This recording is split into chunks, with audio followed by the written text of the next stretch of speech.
Jour 4, 11h47, 13 juillet 1944, le lieutenant Klaus Müller, immobile dans la tourelle de son Panther Ausf. G fixait à travers le périscope le paysage infernal et fumant qui s'étendait devant lui, la côte 112, la colline la plus sanglante de Normandie. 4 jours, 96 heures, son équipage et lui avaient tenu cette position stratégique, face à 12 vagues d'assaut de chars Sherman britanniques, 12 tentatives désespérées de prendre la colline. 12 attaques qui avaient échoué. Müller comptait les carcasses fumantes des Sherman devant sa position. 1, 2, 3, 4, 5, 6, 7. Il continua à compter. 18, 19, 20, 21. Il perdit le compte. Trop. Un nuage de fumée noire montait vers le ciel gris de Normandie. L'odeur du diesel brûlé et de chair calcinée était omniprésente. Le Panther de Müller était toujours là, écorché, cabossé, mais toujours prêt au combat. Le canon de 61 mm KVK 42L70 pointait fièrement vers l'avant. 41 grenades tirées, encore 27 dans la soute. Son opérateur radio, le caporal Hans Weber, murmura « Mon lieutenant, radio britannique, il prépare la 13e vague, dans moins d'1 heure. » Müller ferma brièvement les yeux. 13, le chiffre maudit, peut-être leur dernière bataille. Il rouvrit les yeux et observa son équipage. 4 hommes épuisés, dans un cercueil d'acier, mais des Allemands, des professionnels, déterminés. Müller acquiesça lentement. « Alors, nous tiendrons la 13e aussi. » Avant de continuer, si vous appréciez ce genre d'histoire, abonnez-vous maintenant, ça ne coûte rien et ça aide énormément. Continuons. 10 juillet 1944, opération Jupiter, la 43e division Wessex britannique lança son attaque massive sur la côte 112. Objectif: conquérir la position stratégique au sud-ouest de Caen.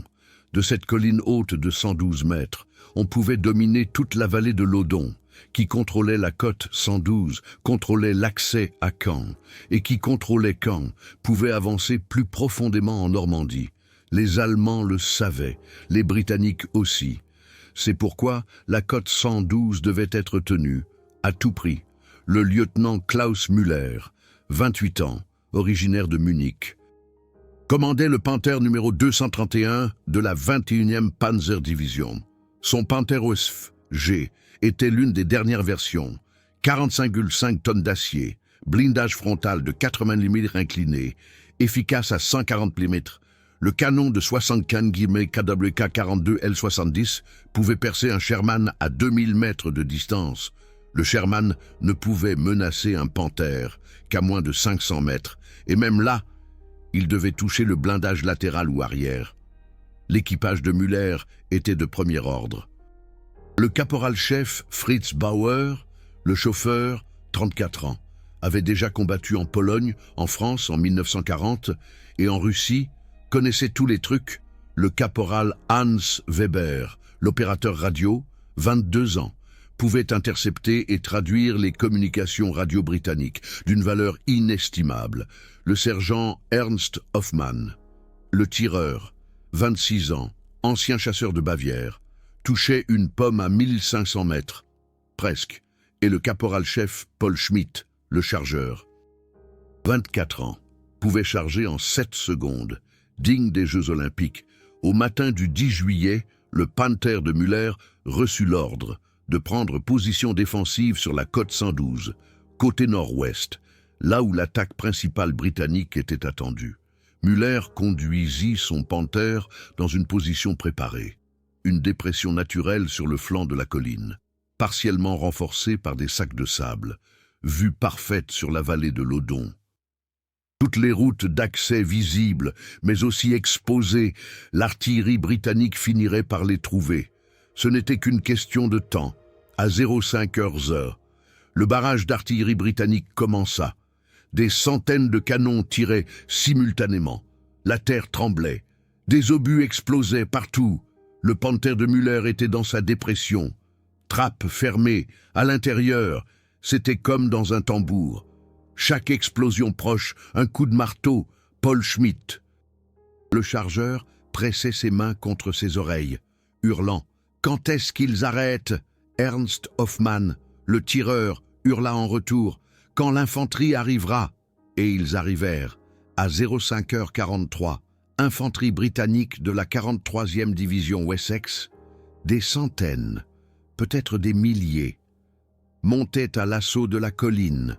Le Panther de Müller était un char, pas un véhicule d'appui-feu pour l'infanterie, mais il avait une MG-42 coaxiale, Weber.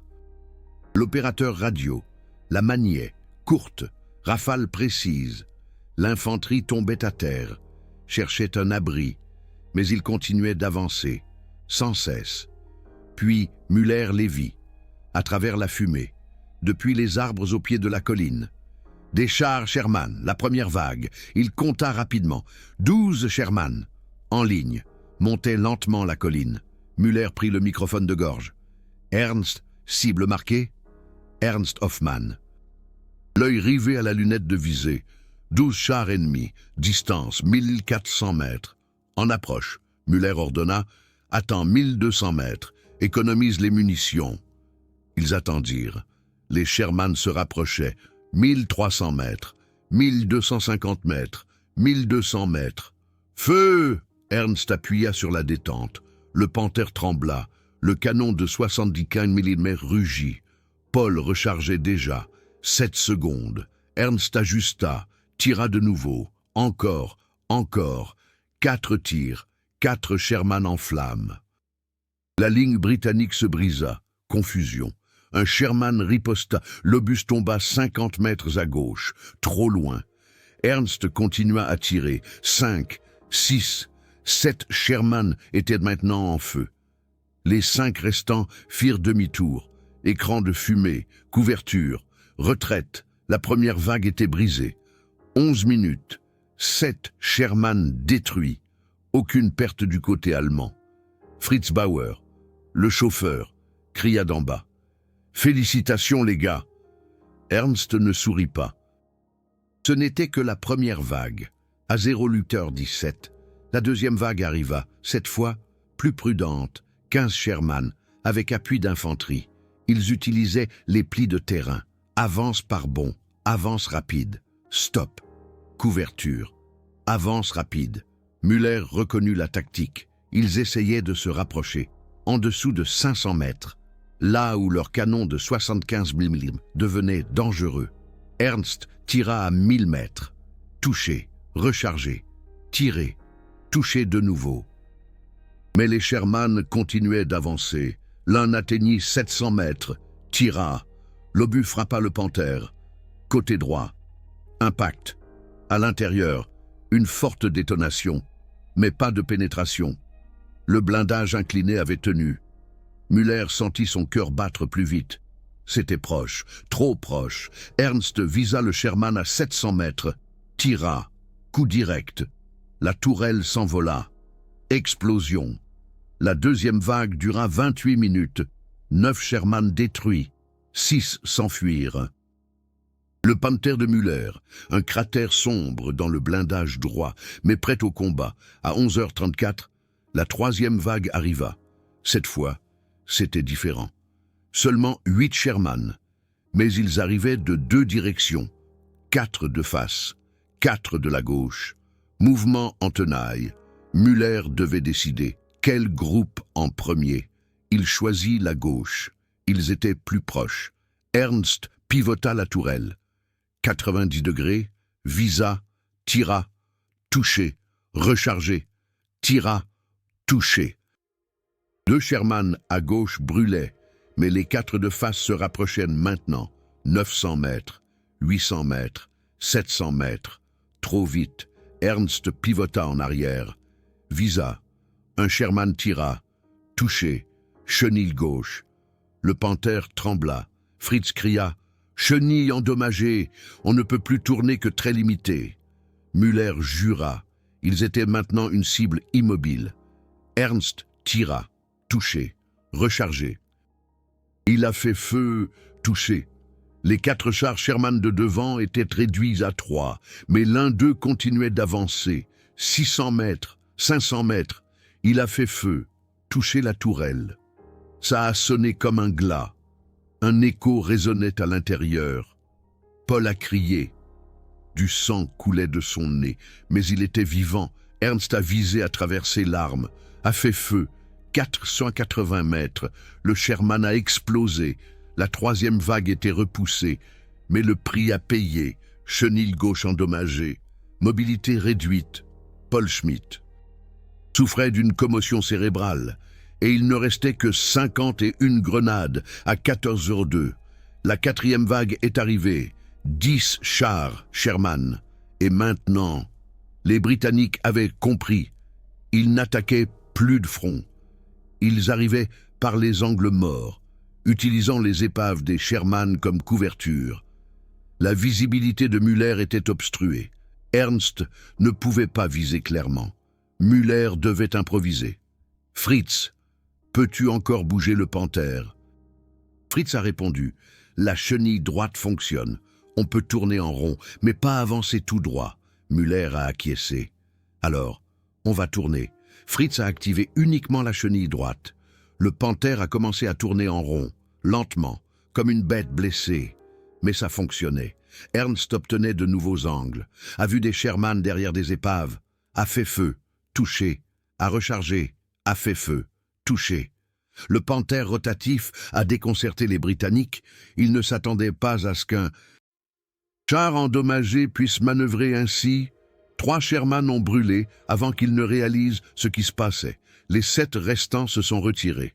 4e vague repoussée. Mais l'équipage de Müller était à bout. 4 vagues, 24 heures de combat, aucune pause, aucun sommeil, seulement de l'adrénaline et le sens du devoir. Jour 2, 11 juillet, 06h15, 5e vague, 20 chars Sherman. Les Britanniques envoyaient maintenant tout ce qu'ils avaient. Müller les a comptés à travers son périscope. Trop, beaucoup trop. Ernst a murmuré. Mon lieutenant, on ne peut pas en gérer 20. Müller a répondu calmement. On n'a pas besoin de tous les gérer. On a juste besoin d'en gérer assez pour qu'ils abandonnent. Les 20 chars Sherman arrivaient en formation échelonnée. 5 devant, 5 à gauche, 5 à droite, 5 en réserve à l'arrière. Professionnel. Müller a compris. Ce n'était plus une attaque improvisée, c'était coordonné. Il a contacté la division par radio, Panther 231. 20 chars ennemis en approche. Besoin de soutien. La réponse est arrivée après 20 secondes. Aucun soutien disponible. Tenez votre position. Müller a reposé le microphone. A regardé son équipage. 4 hommes, 4 Allemands, 4 soldats qui connaissaient leur devoir. Il a juste dit « Les gars, on est seuls, mais on n'est pas vaincus. » Ernst a acquiescé, Paul a acquiescé, Hans a acquiescé, Fritz a acquiescé. Ils étaient prêts. La bataille a commencé à 06h22. Ernst a d'abord tiré sur les 5 chars Sherman de devant, touchés, a rechargé, touché, 2 ont brûlé. Mais les 18 autres continuaient d'avancer, de toutes les directions. Le panthère de Müller continuait de tourner en rond. Fritz ne dirigeait qu'avec la chenille droite, rotation lente, mais constante. Ernst tirait avec régularité. 7 secondes entre les tirs. Paul rechargeait mécaniquement, automatiquement. Plus de pensée, seulement des actions. Les Sherman se rapprochaient, 800 mètres, 700 mètres, 600 mètres. Ils tiraient maintenant tous. Des grenades éclatèrent partout. Une a touché le blindage frontal. Ricochet, une a touché la tourelle. Cratère, une a touché le compartiment moteur. Fritz a crié « Moteur endommagé !» Les températures montent. Müller a crié en retour « Peu importe, continue !» Ernst a fait feu, a fait feu, a fait feu. 11 chars Sherman brûlaient maintenant, mais 9 continuaient d'avancer. 500 mètres, distance critique. Un tir de Sherman a percé le blindage latéral. En bas, non vital, mais de la fumée entrait. Hans, le radio, tout ça. Tout l'équipage toussait. Mais Ernst continuait de tirer. 12, 13, 14 Sherman brûlaient. Les 6 restants ont fui. 5e vague repoussée. Pris. Moteur endommagé. Blindage latéral percé. 4 hommes souffrants. D'intoxication à la fumée, mais vivants. À 09h47, il n'y a pas eu de 6e vague. Au lieu de cela, artillerie. Des 25 Pounders britanniques, des centaines de grenades, directement sur la position de Müller. Müller a ordonné, tout le monde à terre, sous le char. Ils ont rampé hors de la tourelle, se sont allongés sous le colosse de 45 tonnes, s'accrochant aux chenilles. Des grenades explosaient partout, de la terre leur tombait dessus, des éclats sifflaient. Un éclat a touché Fritz à la jambe. Il a crié. Paul a rampé vers lui, a déchiré la jambe du pantalon de Fritz. Blessure à la chair, profonde, mais pas mortelle. Paul a utilisé sa ceinture comme garrot. Le feu d'artillerie a duré 1h17. Quand il a cessé, les 5 hommes ont rampé de nouveau vers le haut, ont vu leur panthère, des cratères partout. Le filet de camouflage avait disparu. Les sacs de sable étaient déchirés. Mais le panthère tenait toujours, endommagé, meurtri, mais prêt au combat. Fritz boitait, pouvait à peine marcher, mais pouvait encore conduire. Müller l'a aidé à s'asseoir sur le siège du conducteur, a demandé « Tu peux continuer ?» Fritz a acquiescé. « Tant que le panthère roule, je conduis. À 13h19, 6e vague. 15 chars Sherman, mélangés à des chars Churchill britanniques, 8 Sherman, 7 Churchill. Les Churchill avaient un blindage plus épais, plus lent, mais plus difficile à briser. Ernst a ajusté sa lunette de visée, les Sherman d'abord, cible plus rapide, plus dangereux. Il a fait feu, touché, a rechargé, a fait feu, touché. 3 Sherman brûlaient, mais un Churchill se rapprochait, 900 mètres, a fait feu. A touché le panthère de Müller sur la tourelle. Cette fois, un coup dur. Une fissure s'est formée dans la soudure de la tourelle. Pas percée, mais affaiblie. Ernst a visé le Churchill, a fait feu, a touché le devant, ricochet. Les Churchill avaient un blindage frontal de 150 mm, trop épais pour un tir frontal. Ernst a visé plus bas, les chenilles, a fait feu, touché. Le Churchill s'est arrêté, immobilisé, mais son canon fonctionnait toujours.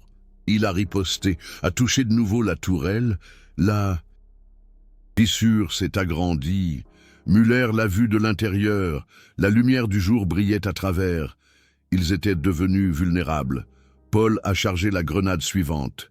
Ernst a visé le Churchill immobile. Blindage latéral, 800 mètres, a fait feu. Pénétration. Le Churchill a explosé. La 6e vague a duré 43 minutes. 10 chars ennemis détruits. 5 se sont enfuis. Le panthère de Müller. Tourelle fissurée. Moteur en surchauffe. Munitions. Encore 24 grenades. Jour 3, 12 juillet. La nuit avait été un enfer. Müller et son équipage avaient essayé de dormir dans le char. Impossible. Chaque bruit sonnait comme une attaque. Chaque souffle de vent comme un moteur.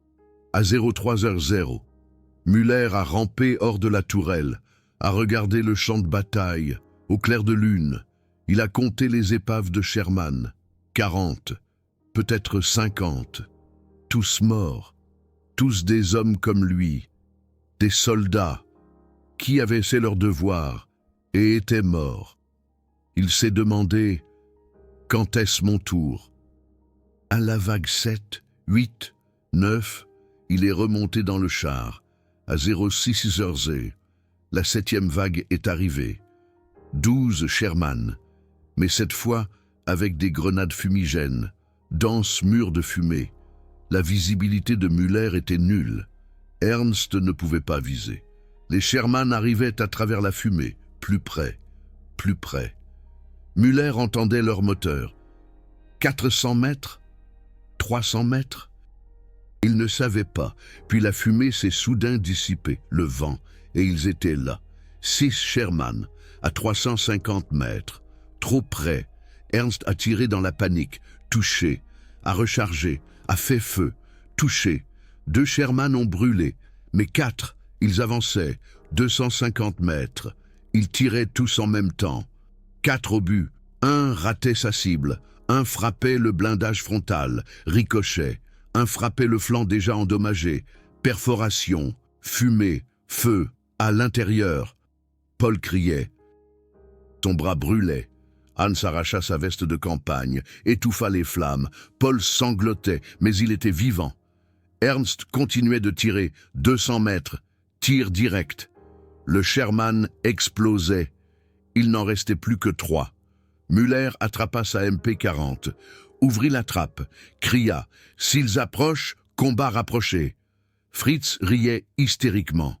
Un combat rapproché contre des chars? On est devenu fou.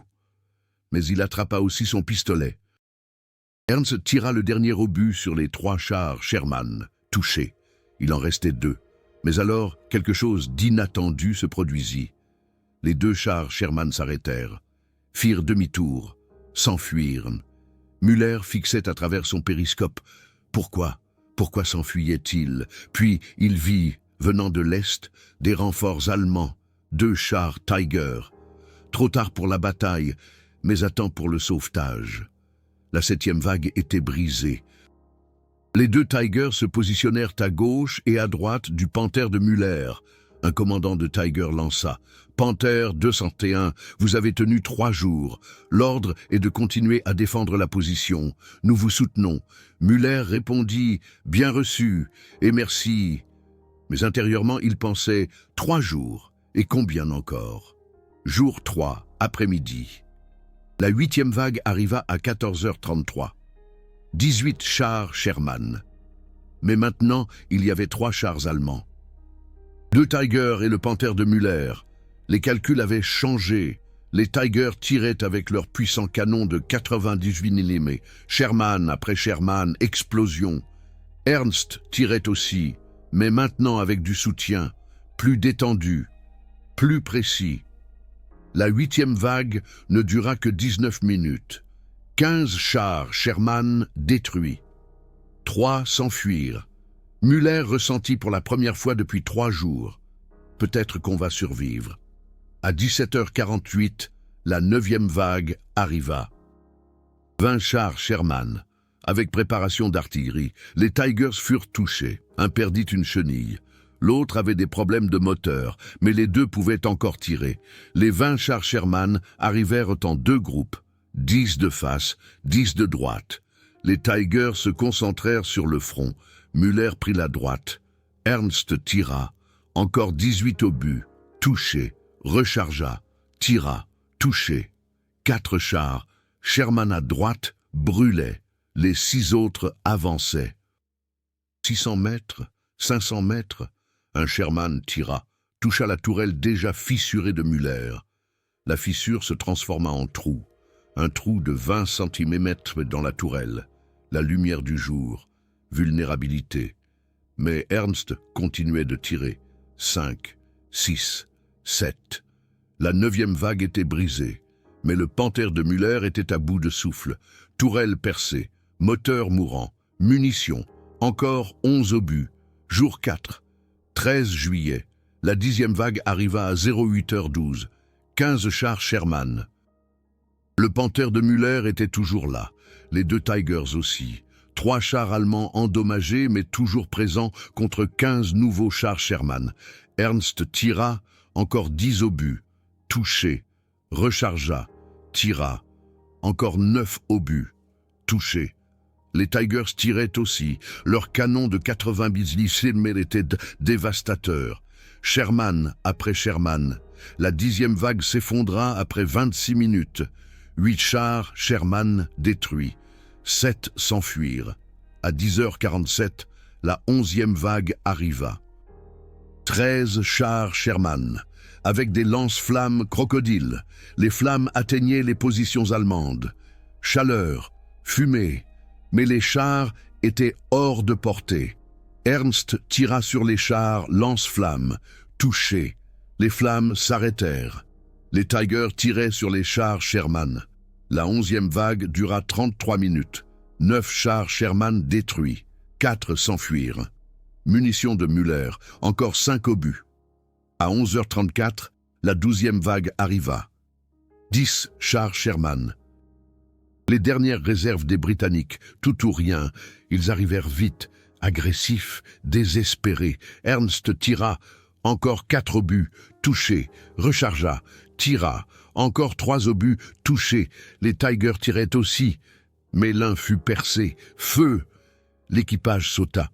Il ne restait plus que 2 chars allemands. Le Panther de Müller et un Tiger contre 6 chars Sherman. Ernst tira, encore 2 obus, touché, rechargea, dernier obus, touché. 2 chars Sherman à gauche brûlaient. Il en restait 4. Ils s'approchèrent du Panther de Müller, 400 mètres, 300 mètres. Ernst cria « Plus de munitions !» Müller attrapa sa MP-40, ouvrit la trappe, prêt pour le dernier combat. Mais alors, le Tiger tira. 1 fois, 2 fois. Les 2 derniers chars Sherman explosèrent. Silence.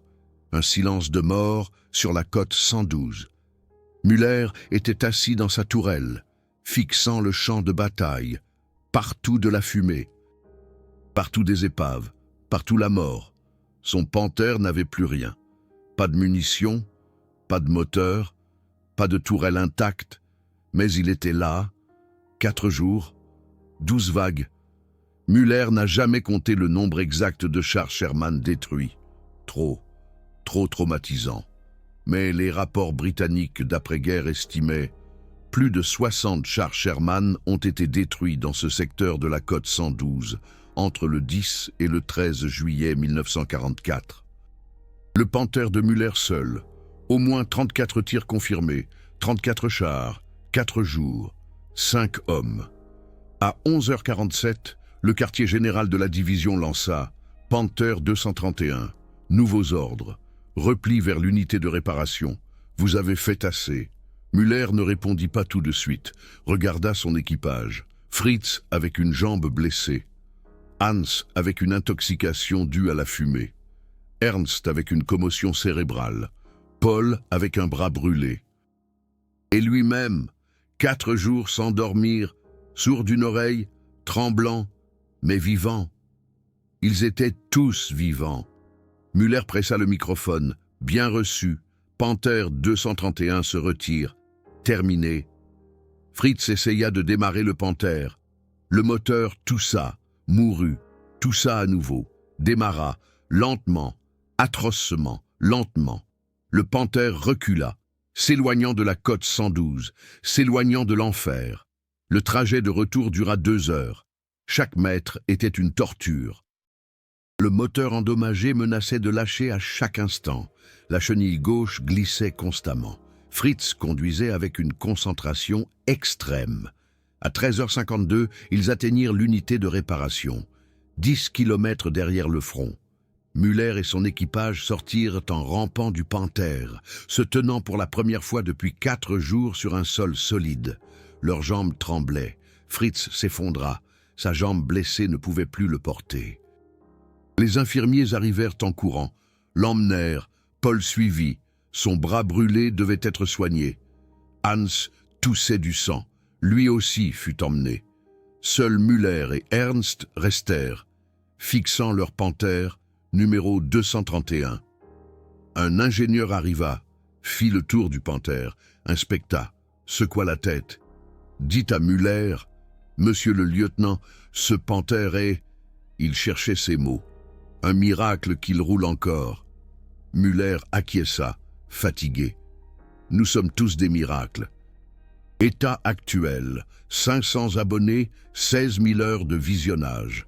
Si vous souhaitez regarder régulièrement, abonnez-vous maintenant. Chaque abonnement compte. Continuons l'histoire. L'ingénieur compta les dégâts. Tourelle percée, chenille gauche gravement endommagée. Moteur surchauffé, piston déformé, blindage latéral percé, blindage frontal avec 4 cratères, soudure cassée, système radio partiellement détruit, périscope brisé. Dans sa tête, l'ingénieur faisait le compte. Au moins 30 impacts directs, peut-être plus. Il regarda Müller. « Combien d'attaques avez-vous repoussées ?» Müller répondit doucement. « 12 vagues. 4 jours. » L'ingénieur siffla doucement. Puis il dit quelque chose que Müller n'oublierait jamais. « Mon lieutenant, ce panthère devrait être une épave, tout comme vous et vos hommes. Mais vous êtes là. Ce n'est pas de la technique, c'est de la volonté. » Müller ne répondit pas. Qu'aurait-il pu dire? La volonté seule ne les aurait pas sauvés. C'était une combinaison, la technique, l'entraînement, la chance, et oui, la volonté. Mais surtout, le blindage frontal incliné de 80 mm du Panther OSF. C'est ce qui les avait sauvés. Les obus des chars Sherman étaient impuissants contre lui. À plus de 800 mètres de distance, il ricochait tout simplement. L'ingénieur donna son estimation. Temps de réparation, au moins 3 semaines. Peut-être 4. Müller acquiesça. 3 semaines sans combat, cela sonnait comme une éternité, comme des vacances. Il se rendit au poste de secours. Il trouva son équipage. Émile était allongé sur un brancard. Sa jambe était proprement bandée. Le médecin dit « Blessure superficielle, guérira en 2 semaines ». Paul était assis sur une chaise. Son bras était enveloppé de bandages. Le médecin dit « Brûlure au 2e degré, douloureuse, mais pas dangereuse ». Henri était allongé et toussait. Le médecin dit « Intoxication par la fumée, poumons irrités, il a besoin de repos ». Tous allaient survivre. Tous allaient pouvoir combattre à nouveau. Müller ressentit un étrange mélange de soulagement et de culpabilité. Soulagement qu'il soit en vie, culpabilité parce que tant d'autres ne l'étaient pas. Les équipages des chars Sherman, l'infanterie britannique, les camarades allemands dans les autres chars, trop de morts. Pour une colline, pour la côte 112, Müller quitta le poste de secours, se dirigea vers un téléphone de campagne, appela le quartier général de la division, rapporta « Panther 231 hors service, équipage blessé mais vivant ». La voix à l'autre bout du fil dit « Bien joué, lieutenant, votre performance sera notée, attendez-vous à une distinction ». Müller raccrocha. Une distinction. Pourquoi faire? Pour avoir tué, pour avoir survécu. Il ne comprenait pas. Le soir du 13 juillet, Müller était seul, mangeait des conserves froides, buvait du café tiède, pensait aux 4 jours, aux 12 vagues, aux chars Sherman en flammes, au visage de son équipage, au moment où il pensait qu'ils allaient mourir, au moment où le dernier char Sherman explosa, au silence qui suivit. Il dormit 13 heures, sans rêve, épuisé, vide. Le lendemain matin, 14 juillet, un messager arriva. Apportant un message, le lieutenant Klaus Müller et l'équipage du Panther 231 sont proposés pour la croix de fer de première classe. Müller lut le message, le plia, le glissa dans sa poche, ne dit rien. 3 jours plus tard, le 17 juillet, Müller fut interrogé par un commandant. Pour le rapport officiel, le commandant demanda « Combien de chars ennemis avez-vous détruits ?» Müller répondit « Je n'ai pas compté exactement. Peut-être 30, peut-être 40. » Le commandant écrivit « 34 destructions confirmées. » Müller ne corrigea pas. Les chiffres n'étaient que des chiffres. Le commandant demanda « Quel a été le facteur décisif de votre succès ?» Müller réfléchit. Puis il répondit honnêtement « Le blindage du Panther, le canon de 60 Kinbilm, l'entraînement de mon équipage. Et la chance, beaucoup de chance. » Le commandant acquiesça, écrivit tout. Puis demanda « Seriez-vous prêt à défendre à nouveau la même position ?» Müller le regarda longuement. Puis il répondit « Si on me le commande, oui, mais je ne la choisirai pas. Le commandant comprit, n'écrivit plus rien, prit congé, laissa Müller seul. Le 7 août 1944, Müller reçut la croix de fer de première classe. La cérémonie était petite, seulement son équipage et quelques officiers. Le commandant lui épingla la croix. Dit « Lieutenant Müller, votre défense de la côte 112 restera dans l'histoire. Vous et vos hommes avez prouvé ce que les soldats allemands sont capables de faire. » Müller salua. Dit « Merci, monsieur le colonel. » Mais intérieurement, il pensait « L'histoire, ce n'était pas l'histoire. C'était l'enfer. » Les rapports britanniques d'après-guerre confirmèrent plus tard la version allemande. La côte 112 fut l'une des batailles les plus sanglantes de Normandie. Plus de 2000 soldats alliés moururent ou furent blessés. Les pertes allemandes furent similaires. Les pertes de chars furent extrêmes. Les Britanniques perdirent plus de 100 chars Sherman dans le secteur. Les Allemands perdirent environ 40 Panthers et Tigers. Mais certains chars, comme le numéro 231, tinrent plus longtemps que prévu. Beaucoup plus longtemps. Ernst von Luck, qui combattit réellement en Normandie, écrivit plus tard dans ses mémoires à propos des batailles de chars. Les équipages des chars Sherman étaient courageux, d'une manière presque téméraire. Ils arrivaient vague après vague, savaient qu'ils étaient inférieurs, venaient quand même. Ce n'était pas de la stupidité, c'était le devoir. Et nous les respections pour cela. Ces mots résumaient ce que Müller ressentait. Le respect, pas la haine. Le respect pour les hommes qui accomplissaient leur devoir. Même si cela leur coûtait la vie, le Panther numéro 231 fut réparé après 4 semaines. Repris du service, combattit encore en Normandie, puis lors de la retraite à travers la France, puis lors de la défense de la frontière allemande, Müller et son équipage restèrent ensemble.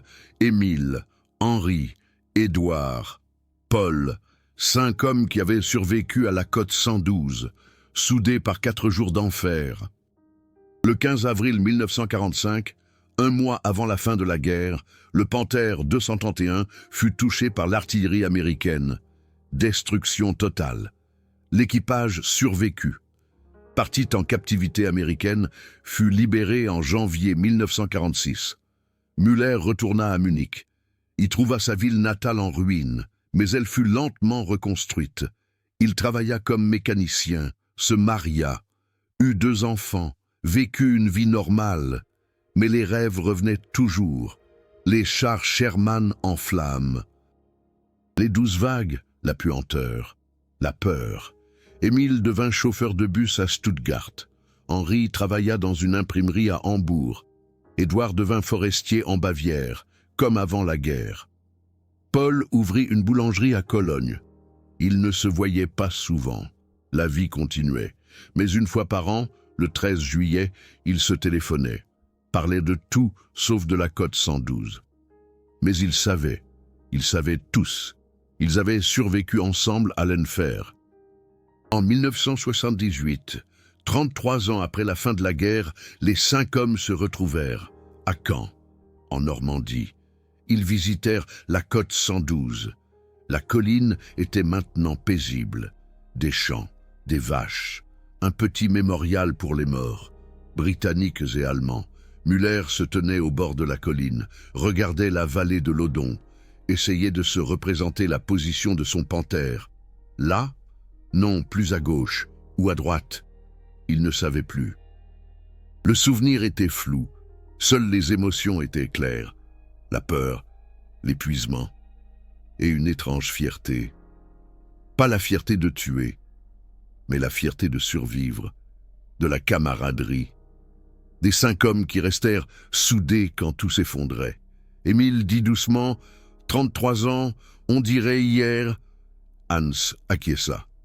Ernst ne dit rien. Il se contenta de fixer les champs. Paul essuya ses larmes.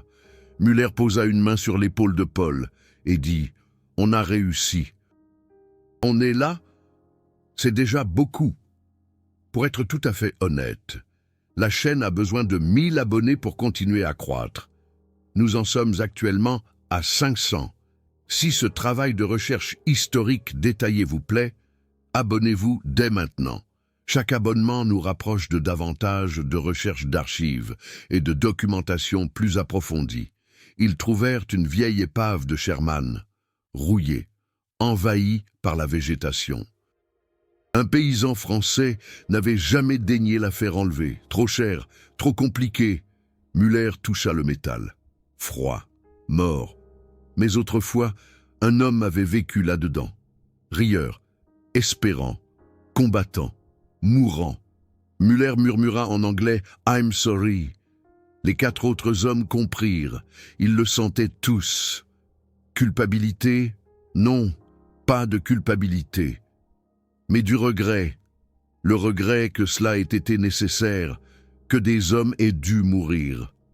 Pour des collines, pour des stratégies, pour des guerres qu'ils n'avaient pas commencées. Ils quittèrent la côte 112 au soir, reprirent la route vers l'Allemagne, n'en parlèrent plus jamais. Mais ils le portèrent avec eux, chaque jour. Klaus Müller mourut en 2003 à Munich, à 87 ans. Une mort silencieuse, aucun article de journal. À son enterrement, il y avait 3 vieux hommes. Fritz, Hans, Paul. Ernst était mort 3 ans plus tôt. Les 3 survivants se tenaient près de la tombe, dirent peu de choses. Mais l'un d'eux murmura « C'était le meilleur commandant. Il nous a maintenus en vie quand tout semblait perdu. » Les autres acquiescèrent. C'était un éloge suffisant. Aujourd'hui, sur la côte 112, se dresse une stèle commémorative pour les morts des 2 camps, britanniques et allemands. Plus de 3000 noms. Beaucoup trop. Beaucoup trop. Mais le Panther numéro 231 et son équipage n'y sont pas inscrits. Ils ont survécu. 5 hommes, 1 char, 4 jours, 12 vagues d'assaut. Voici leur histoire.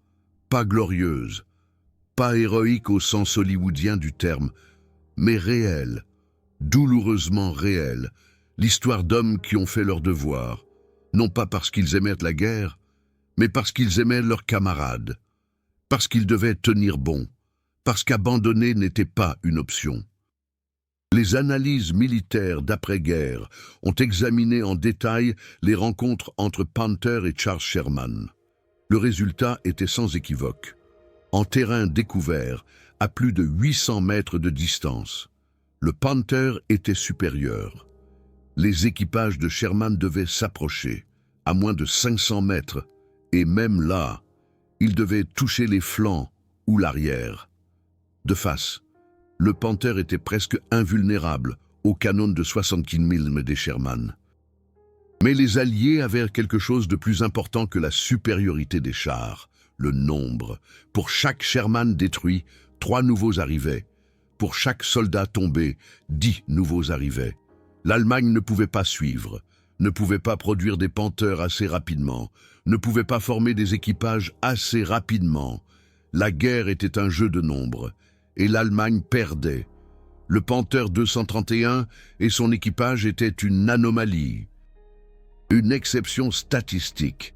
Ils ont tenu plus longtemps que prévu, détruits plus que prévu, survécus alors qu'ils auraient dû mourir.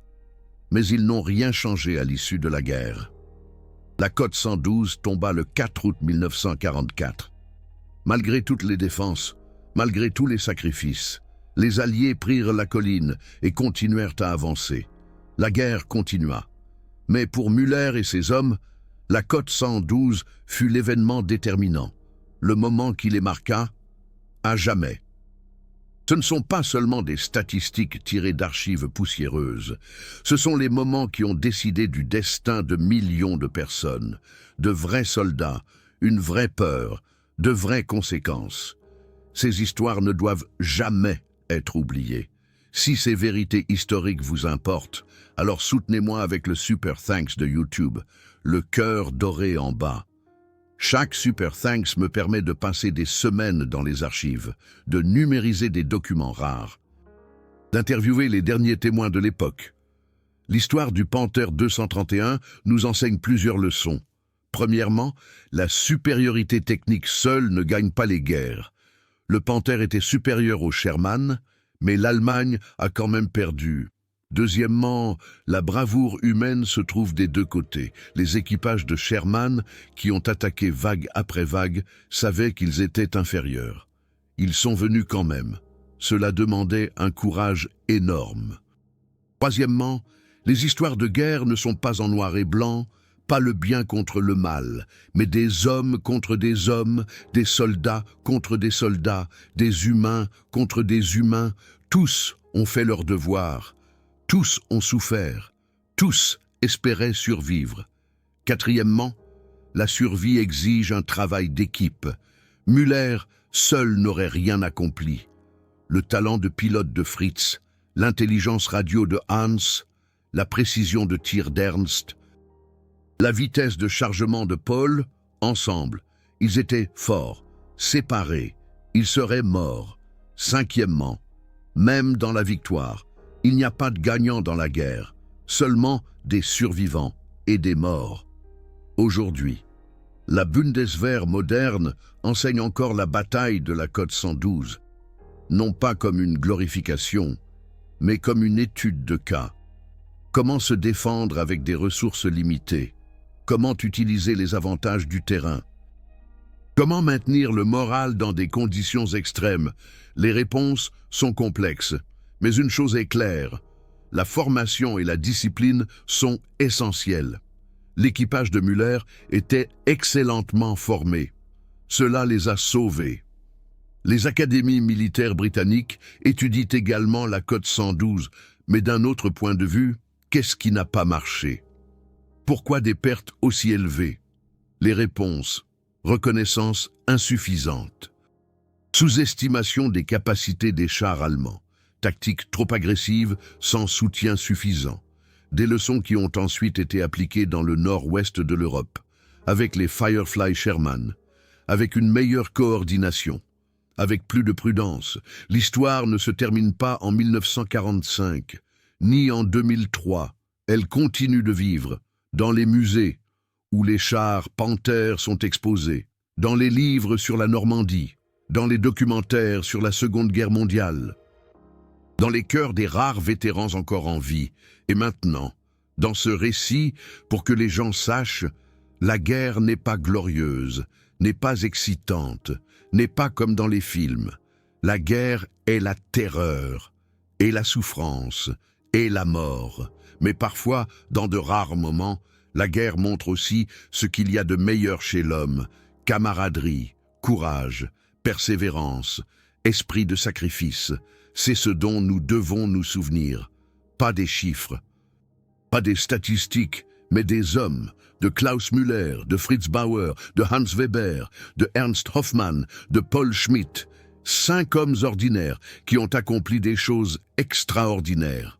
Non pas parce qu'ils voulaient être des héros, mais parce qu'ils n'avaient pas le choix. C'est la vraie histoire du Panther 231 sur la Côte 112.